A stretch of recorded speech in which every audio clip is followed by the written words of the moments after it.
Ya baik, Bismillahirrahmanirrahim. Assalamualaikum warahmatullahi wabarakatuh. Selamat sore. Pada hari ini kita akan mempelajari terkait dengan JAS dasar. Perkenalkan, nama saya Zerhadian. Saya akan memandu pada pelatihan ini. Oke, saya izin share untuk screen ya. Oke, jadi hari ini kita belajar ya untuk menganalisis spasial yang sangat dasar tentunya ya. Yaitu mulai dari eh, nanti kita coba referencing ya dan juga nanti masuk ke digitasi ya dan juga nanti layouting terakhir.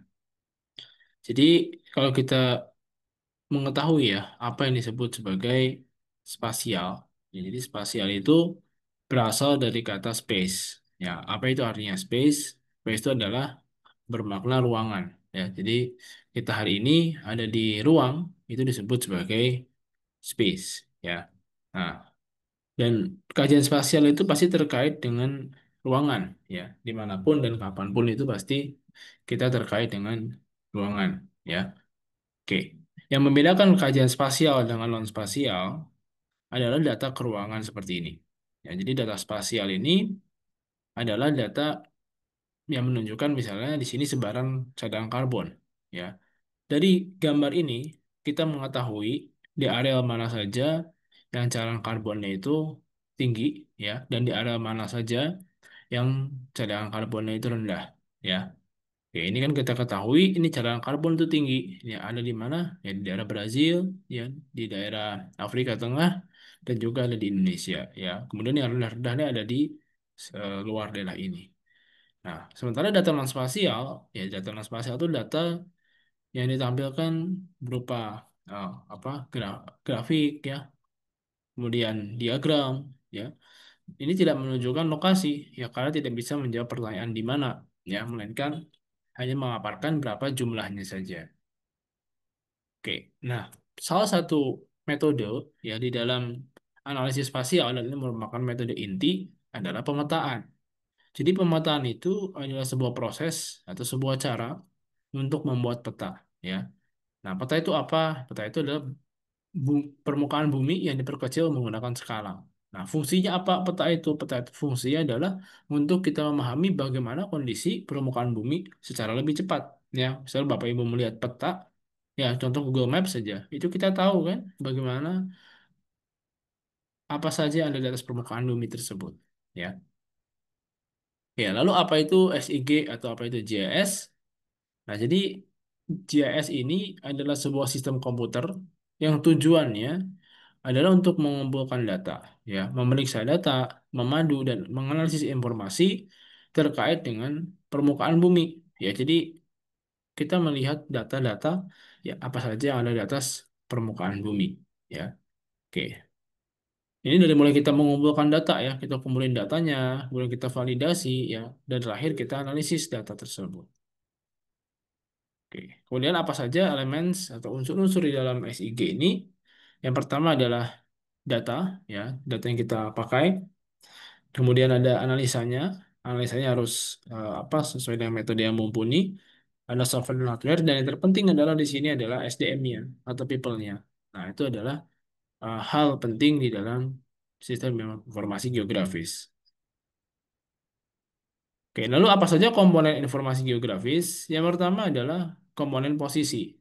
Ya, jadi kita menunjukkan posisi kita, ya, di mana, ya, ketika ada pertanyaan di mana, berarti kita harus mampu menjelaskan posisi kita, ya. Oke, kemudian yang kedua adalah kita mampu menjelaskan komponen waktu. Ya, waktu itu berarti menjawab pertanyaan kapan, ya kan? Nah, artinya begini, data spasial itu harus kita jelaskan ya data ini tahun berapa. Ya, apalagi data-data kalau misalnya terkait sesuatu yang sifatnya dinamis. Data terkait dengan perubahan lahan, ya. Data terkait misalnya dengan perubahan gas rumah kaca, itu kan adalah sifatnya dinamis. Nah, maka kita perlu komponen waktu tadi. Kemudian selanjutnya adalah komponen atribut. Ya, atribut itu berarti data tersebut yang kita inputkan harus ada keterangan-keterangan ini. Ya. Dan terakhir adalah komponen spasial, yaitu data tersebut harus bisa kita kaitkan antara eh, satu data dan data lain. Ya, maksudnya gimana? Ya, misalnya kita lihat peta ini peta Pulau Sumatera. Nah, ketika tidak ada titik-titiknya, maka yang terjadi adalah kita hanya memahami ini sebagai sebatas peta Pulau Sumatera. Tapi ketika ada titik-titiknya, kita akan memahami ini sebagai peta eh, sebaran titik api di Pulau Sumatera. Tuh. Oke, lalu manfaat dari SIG. Nah, apa saja manfaat SIG? Ya, yang pertama adalah kita dapat melihat fenomena kebumian ya dengan perspektif yang lebih baik. Kita mampu memproses data yang lebih cepat dan menghasilkan ya data yang lebih akurat ya. Ya, paling mudah itu kita lihat kita bisa melihat apa saja dengan cepat sekarang dengan Google Maps ya. Bapak Ibu buka Google Maps, nah itu maka nanti akan terlihat secara cepat apa saja yang ada di atas permukaan bumi. Oke, ada beberapa software SIG. Ada yang sifatnya komersil, ada yang bersifat open source. Open source itu berarti boleh di-download oleh siapapun, ya. Boleh dikembangkan juga. Ya, jadi tidak hanya apa namanya statis ya sifatnya. Berbeda dengan komersil lah. Komersil kan dikembangkan itu ya oleh perusahaan. Kalau non perusahaan ya maka tidak bisa untuk mengembangkan hal tersebut. Oke. Lalu eh, tentang software SGG ini Quantum JIS ya. Quantum JIS ini sebenarnya masih baru software ini. Kalau dihitung dari tahunnya ya, ini tahun 2002 ditarik ke tahun 2025. Itu kan masih baru tentunya ya. Nah, tentu software Quantum JIS ini kalau dibandingkan dengan ArcGIS ya, itu tentu lebih tua ArcGIS. ArcGIS tahun 90-an ya. Oke. Nah, kita lihat ya, komparasi antara ArcGIS dengan Quantum GIS. Ya, kalau ArcGIS itu ya sama Quantum GIS ini khususnya ArcGIS versi lama atau kita sebut ArcGIS desktop ya, meskipun sekarang sudah tidak ada lagi dari Esri itu. Nah, kalau Quantum GIS ya berarti seperti ini ya. Ini nggak jauh beda kalau yang versi lama ya. Adapun ArcGIS versi terbaru ya, yang sekarang ini eh, yang ArcGIS Pro ya, itu tampilannya sedikit berbeda ya dengan Quantum GIS. Nah, kelebihan dari Quantum JIS ya apa sih sebenarnya kelebihannya? Kelebihan utamanya adalah lisensinya. Apa itu lisensinya? Lisensi yang open source. Apa lisensi open source ya? Berarti lisensi yang dimana kita ini bebas untuk mendownload uh, softwarenya dan juga bebas untuk mengembangkan ya. Sehingga ketika Bapak Ibu melihat Quantum JIS ya, melihat software Quantum JIS, Bapak Ibu menuju websitenya itu banyak sekali versi-versinya ya. Kenapa seperti itu? Karena tadi ya Quantum di situ sifatnya open source ya dan banyak sekali pengembangnya ya. Nah, ini beberapa contoh penelitian menggunakan Quantum JIS ya. Nah, adapun nanti sistem koordinat ya yang lihat peta itu adalah sebuah sistem ya dalam perakaman suatu lokasi pada permukaan bumi ya di setiap mana setiap lokasi itu memiliki angka yang unik. Ya, jadi eh, sistem koordinat peta itu menjelaskan ya angka-angka unik karena angka tersebut adalah unik ya. Kita tidak bisa melihat angka tersebut di atmosfer ya. Ya, kan itu kan hanya bagaimana para ilmuwan itu menyepakati supaya lokasi tersebut dapat dijangkau oleh manusia ya sehingga dibuatlah sistem koordinat. Nah, ini sistem koordinat peta ada UTM zone. UTM zone itu nanti yang berkaitan dengan metrik ya. Ketika Bapak Ibu ingin menghitung lokasi, luasan, jarak dan sebagainya menggunakan UTM. Adapun WGS, nah WGS ini ya berarti hanya menampilkan koordinat saja tanpa kita menampilkan eh, luasan ya. Sehingga ketika nanti kita praktek di Quantum GIS ini ingin menghitung luasan, maka harus ada apa namanya? eh, harus ada koordinat UTM ya kalau luasan. Dan nanti kalau untuk UTM ini kita harus tahu lokasi kita ada di UTM berapa ya. Kalau ini biasanya dalam bintang dan bujur. Nah, untuk bujur barat, maka itu nanti biasanya ada minusnya. Untuk bujur timur nggak ada minusnya. Nanti di quantum JIS kita masukkan ya. Untuk lintang selatan ada minusnya ya. Lintang utara tidak usah. Ya. Oke, adapun data spasial dan data raster dan vektor. Kalau data raster merupakan data yang dibangun oleh pixel-pixel. Sementara vektor ya berarti data tersebut tidak dibangun pixel, tapi langsung menunjukkan ke ruangan pada data tersebut. Oke, baik. Nah, sebelum kita praktek ya, silakan apabila ada yang ingin ditanyakan terlebih dahulu.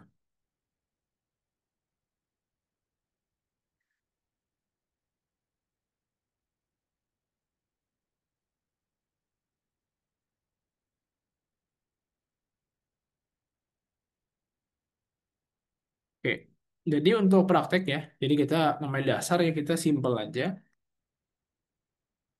yaitu kita eh, menggunakan software Quantum JIS. Nah, bagaimana cara membuka software Quantum JIS? Ya, jadi bagi Bapak Ibu yang masih awal-awal buka Quantum JIS, silakan buka di QGIS desktop ya, 3.38. Sehingga nanti tampilannya akan seperti ini. Ya,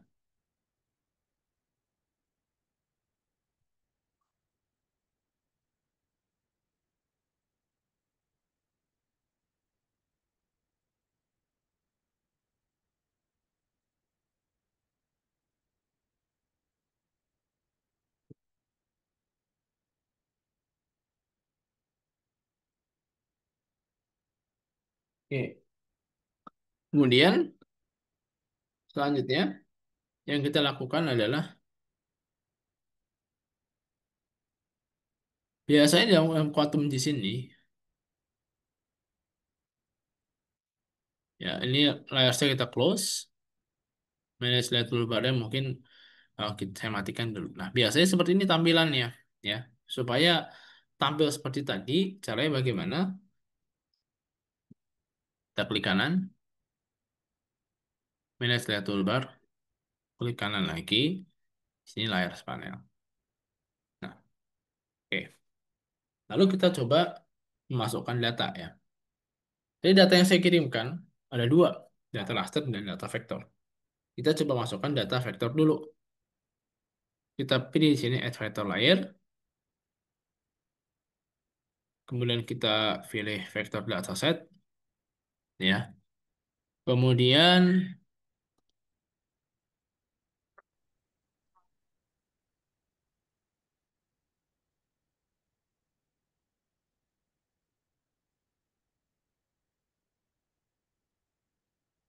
kita pilih datanya adalah yang SHP ya.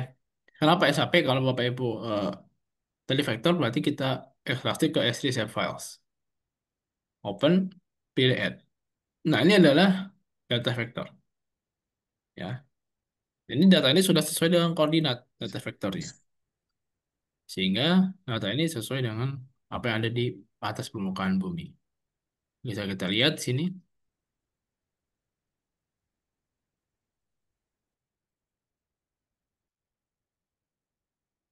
Oke. Selanjutnya kita masukkan data raster. Add raster layer, masukkan di sini administrasi ya. Kita add. Nah, ini datanya nggak benar nih, ya. Nah, jadi data kota administrasi Kota Bogor ini belum masuk ke dalam wilayah yang seharusnya ada di sini kan, di selatan Jakarta. Nah, maka itulah perlu istilah kita katakan georeferensi, ya, untuk memberikan referensi koordinat pada peta yang kita mau kaji. Bagaimana cara menggeoreferensi? Nah, di sini Bapak Ibu pilih raster, kalau tidak ada raster pilih layer, kemudian georeferencer,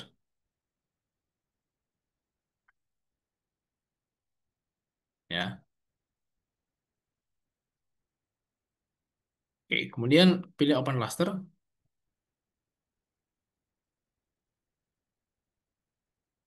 Ini Bapak Ibu silakan masukkan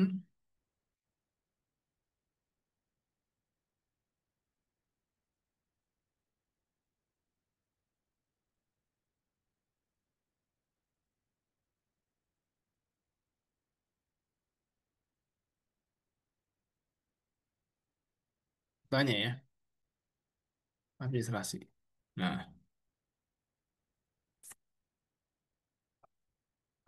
kemudian yang dimasukkan apa? Koordinatnya. Koordinat kan ini ya, house 645 ya, benar house 648. Ini juga berapa? 106.330. Nah, itu adalah sesuatu yang harus dimasukkan. Caranya bagaimana? Bapak Ibu tulis dulu koordinatnya ya.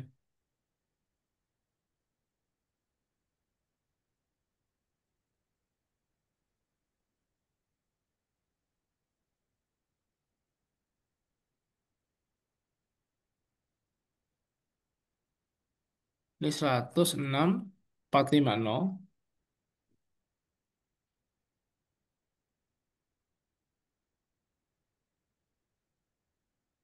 ya. Kemudian ini X-nya ya. Y-nya berapa? 6.330. Tapi pakai minus. Kenapa? Karena ada lintang selatan ya. Ini 106. Sampingnya berapa tadi? Ah, 106 juga ya. 480. Y-nya berapa? Minus 6. 330. Ya, karena kan di tempat yang sama. Jadi kita masukkan adalah koordinat 1, 2, ya. Nanti ini 3 ya.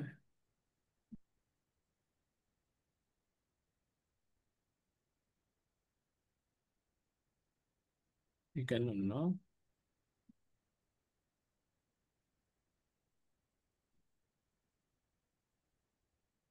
Oke. Nah, kita isi ya.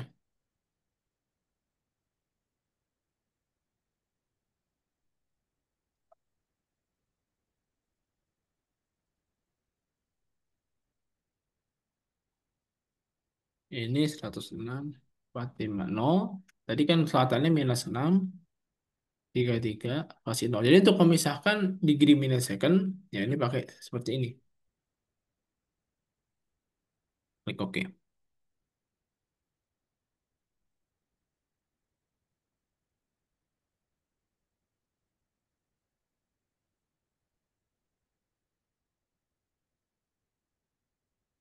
480 ya.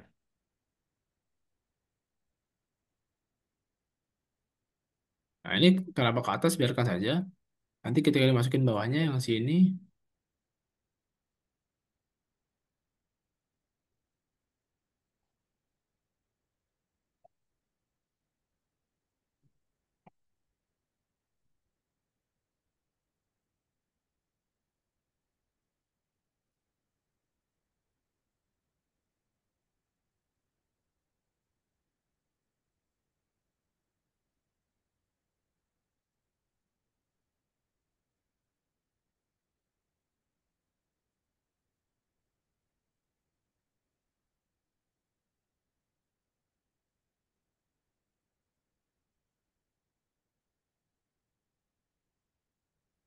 Oke. Nah kalau sudah, tinggal kita pilih transformation setting. Dan ini dibiarkan seperti ini. Kalau belum ada, Bapak Ibu cari di sini. Ya, dari WGS 84 ya. Oke,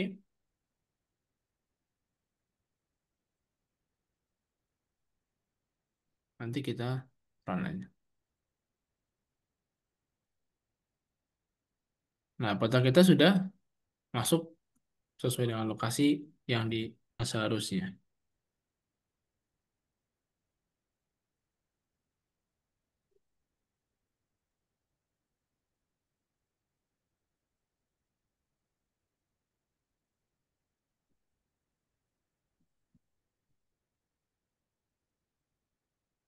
Oke. Nah, selanjutnya adalah ya, oke. Ya kan kalau tanyakan dulu ya.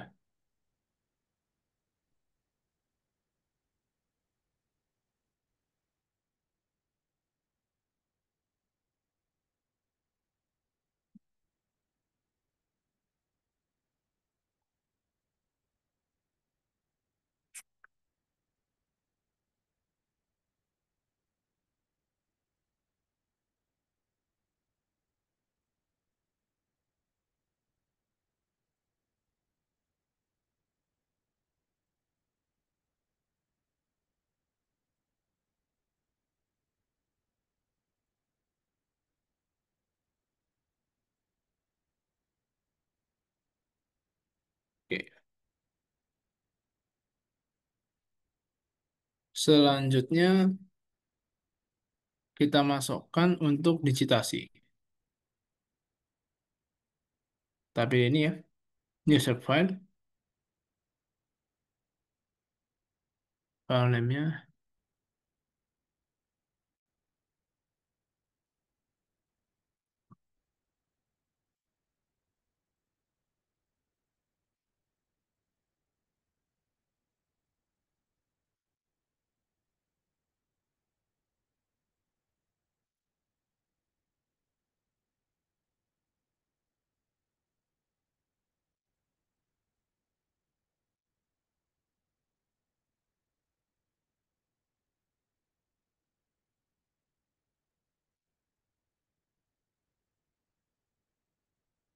Ini bisa kita jadikan 48S ya. Kalau kita ingin menghitung luasannya. Kalau nggak ketemu di sini 48S. Gitu. Jadi kita mau di sini. Oke. Oke. Silakan kalau kita mau editing, add polygon feature.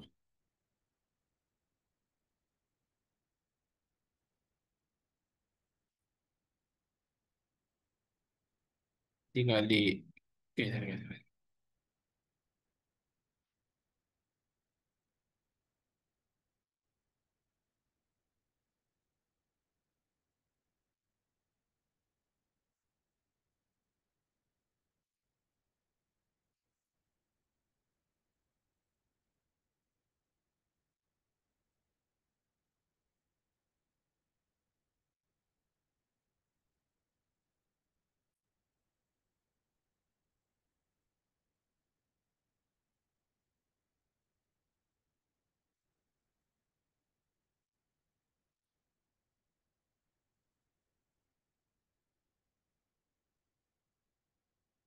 Tinggal kalau geser pakai scroll down scroll itu ya yang ada di keyboard.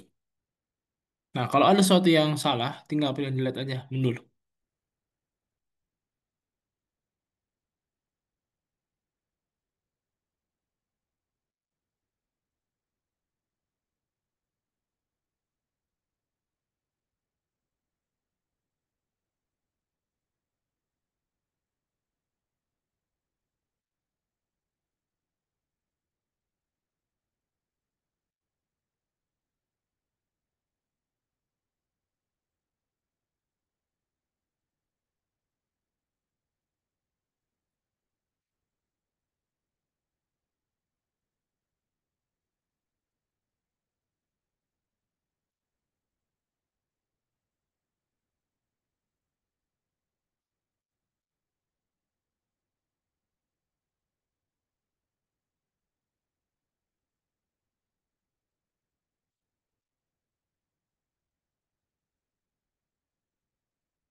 Nah, ini saya agak acak-acakan ya.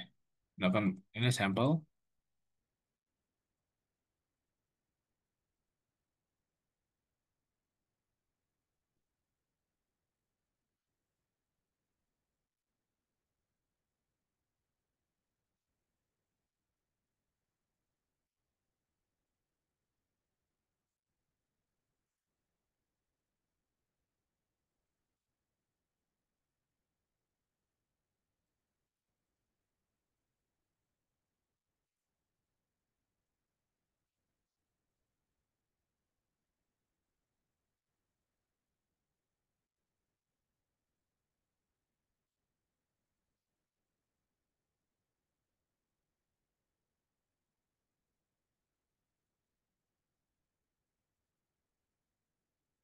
Klik kanan, oke ya.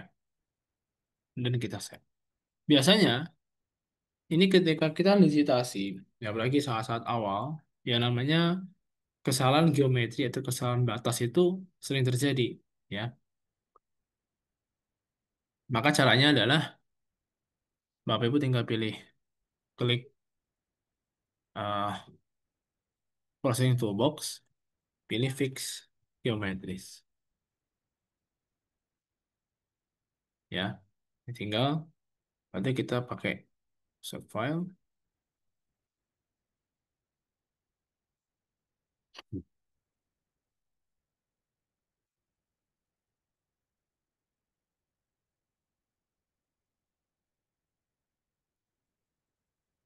Nah,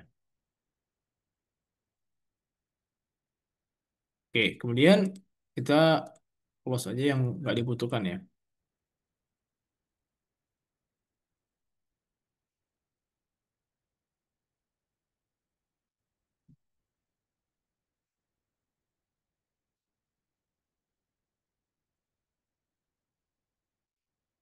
Nah, ini selanjutnya adalah kita ingin membagi per kecamatan seperti ini. Bapak Ibu klik kanan, klik properties,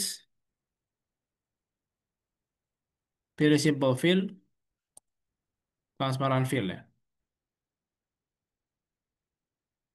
Apply, oke. Nah, ini cara membaginya. Maka tadi kita harus split dulu, kita fixkan geometri supaya ketika ngebagi itu tidak salah.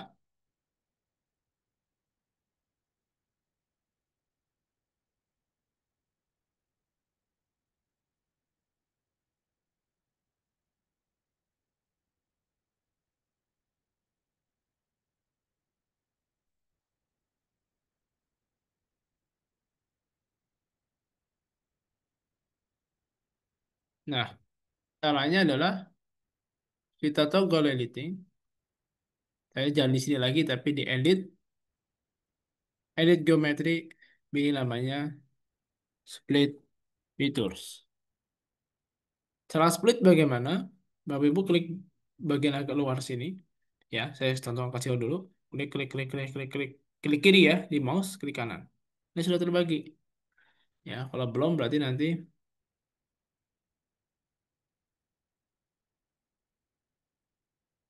Nah, berarti ada kesalahan. Ini biasanya salahnya begini. Ini karena terlalu mepet ya. Nah, terlalu gitu. Nah, ya. Dari luar dulu.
Klik kiri, klik kanan.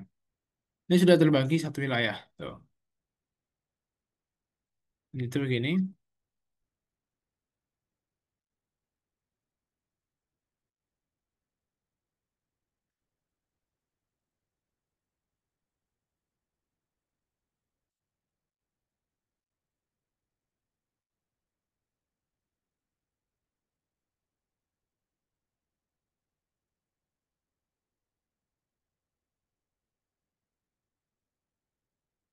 Klik kiri, klik kanan.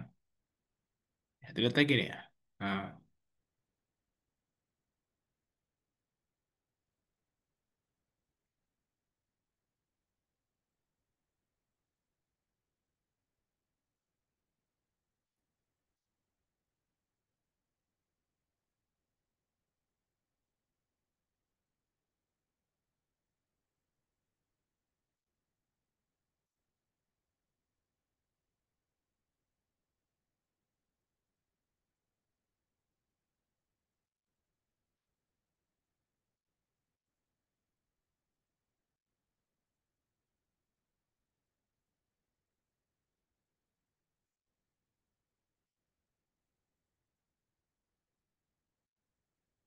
dan terakhir,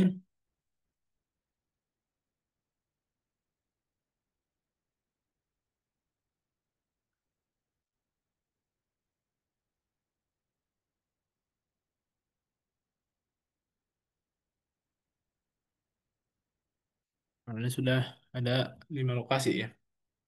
Lalu kita save. Nah, Kemudian per lokasi ini kita berikan nama sesuai dengan nama kecamatan yang ada, ya. Jadi sebenarnya yang kita lakukan ini adalah membuat SHP ulang, ya. Karena begini, ya tidak setiap data itu kita mempunyai SHP-nya.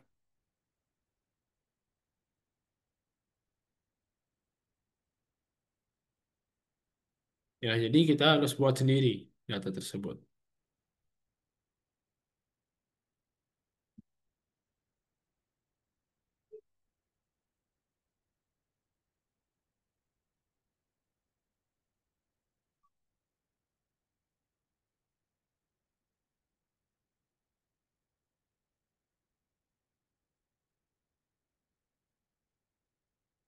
Oke.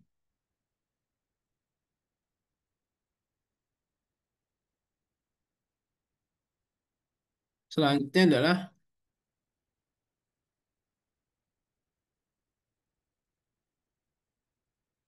klik kanan, open attributable. Ini kita hidupkan dulu toggle editingnya. Ini field dulu, tulis nama kecamatan ya.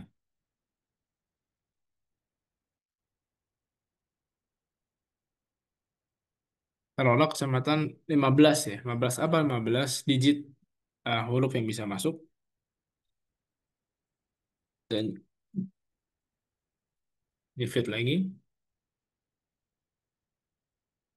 Ini luasan misalnya. Ini integer aja untuk huruf. Makanya nanti harus dalam GTM itu begitu alasannya ya. Oke. Yang pertama, dari mulai kecamatan sini ya. Kecamatan Tanah Sareal. Kita kasih nama dulu. Kita klik di sini. Kecamatan Tanah Sareal diklik. Nah, maka di sini muncul sini. Tanah Sareal. Kita isi aja. Sasi Sareal. Klik lagi di sini. Ini kan Bogor Barat tadi ya. Tuh, Bogor Barat.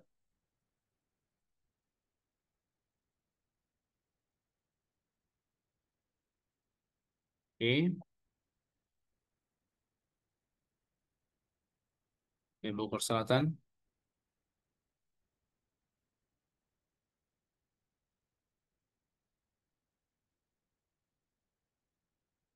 Kemudian lagi di sini. Bogor Timur.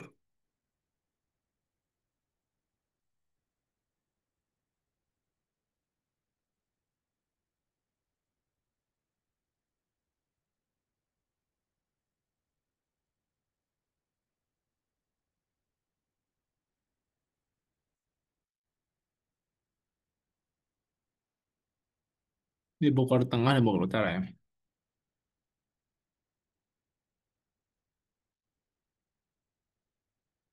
Ya, di Bogor Tengah ya. Oke. Lalu bagaimana menghitung luasan masing-masing ya? Caranya adalah kita buka OpenView Calculator, update existing field, luasan. Nah, kita pilih di sini dolar area dibagi 10.000 taruh ya. Dalam bentuk hektar aja. Nah, oke, kita set. Tinggal setiap kecamatan kita sudah mengetahui luasannya. Oke. Baik, terakhir adalah nanti kita masuk ke dalam layouting ya.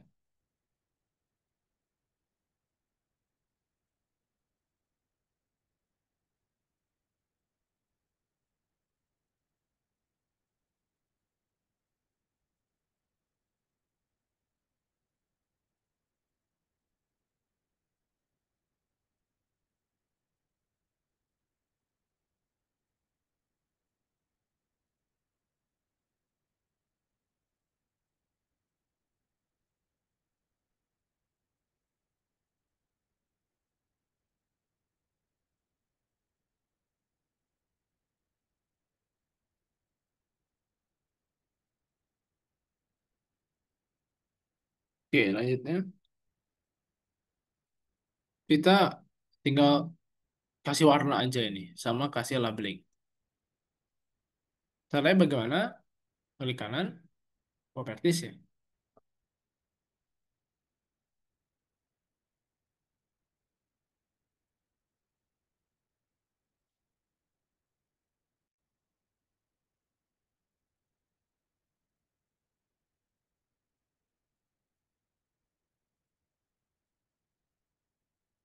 Ini bisa kita pilih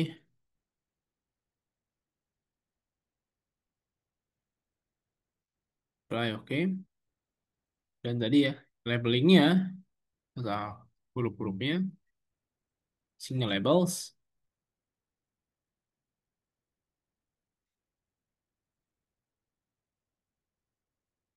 apply, oke. Nah, nanti tinggal kita layout. Untuk layout bagaimana? Kita buat di sini, new brand layout.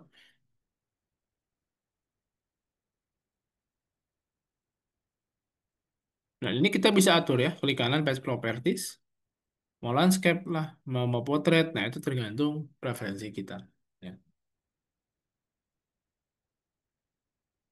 Kita layout aja, sederhana aja, Angel ya.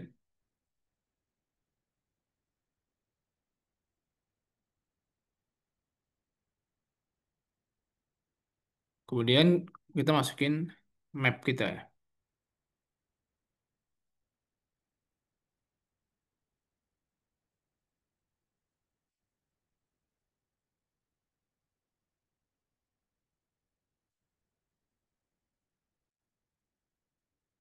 Block layers.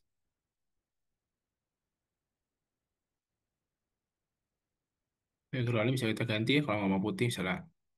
Nah,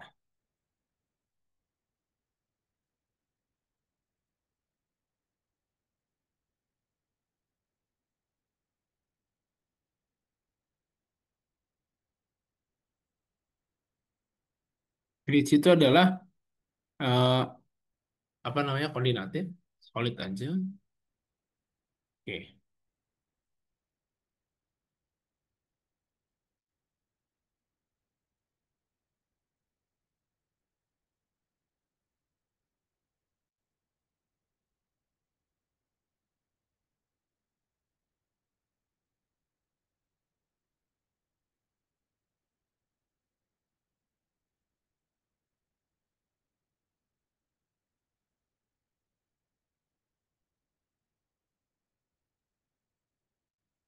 untuk eh, koordinat precisionnya kita nolin aja.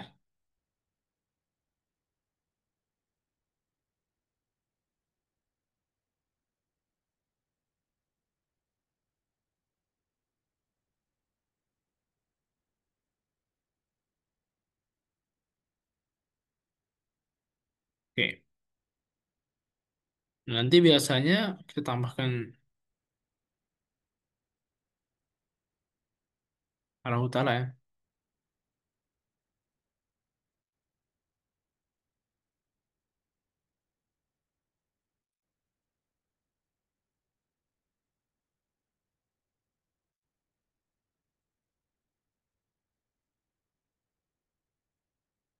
tambahkan ini. Terakhir bisa kita tambahkan misalnya judulnya ya, ke administrasi Kota Bogor. Fontnya nanti kita bisa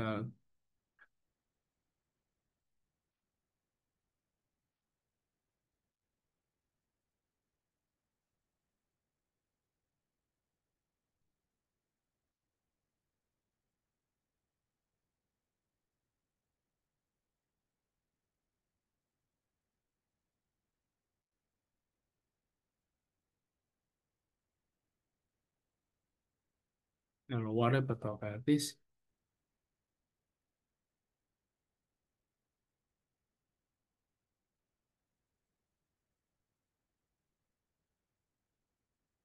Nah, nanti Bapak Ibu bisa save hasil kita. Ini semua project kita ke save.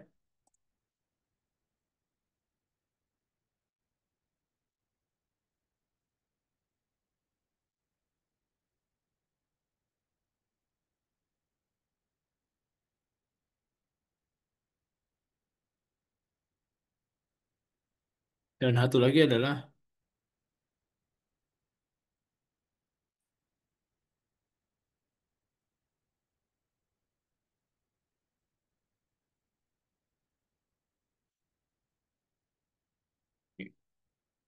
kita lihat hasilnya.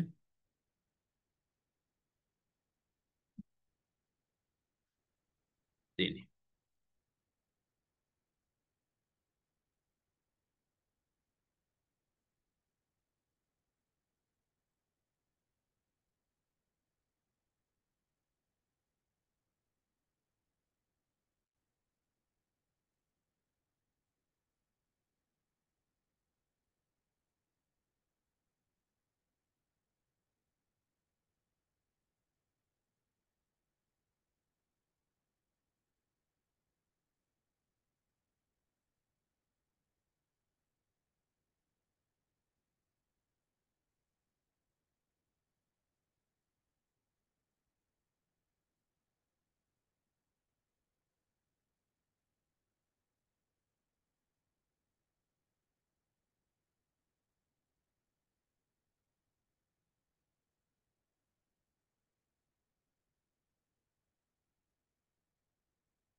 Oke,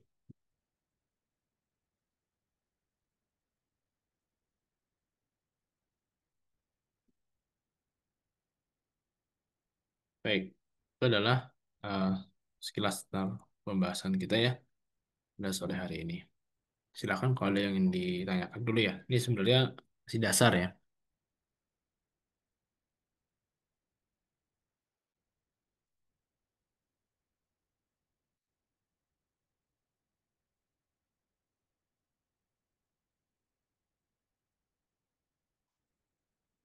Oke, baik. Kalau belum ada tanyakan, ya cukup sampai sekian dulu pertemuan JIS dasar pada sore ini. Mohon maaf bila ada kurang kesalahan. Assalamualaikum warahmatullahi wabarakatuh. Selamat sore. Saya izin undur diri.